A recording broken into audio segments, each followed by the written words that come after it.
আসসালামু আলাইকুম। শুভ দুপুর।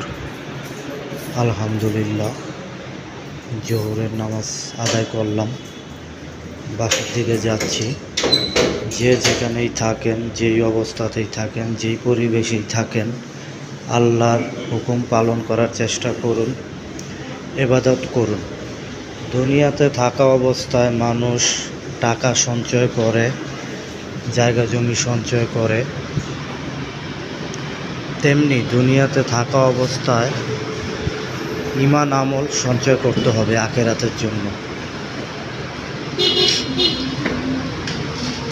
নেকি হাসিল করতে হবে, যেটা মৃত্যুর পরেও কাজে দেবে। আলহামদুলিল্লাহ, রহমতের বৃষ্টি হচ্ছে। আল্লাহ সবাইকে ভালো রাখুক, সুস্থ রাখুক, এই কামনাই করি। সবাই ভালো থাকবেন। আল্লাহ হাফেজ।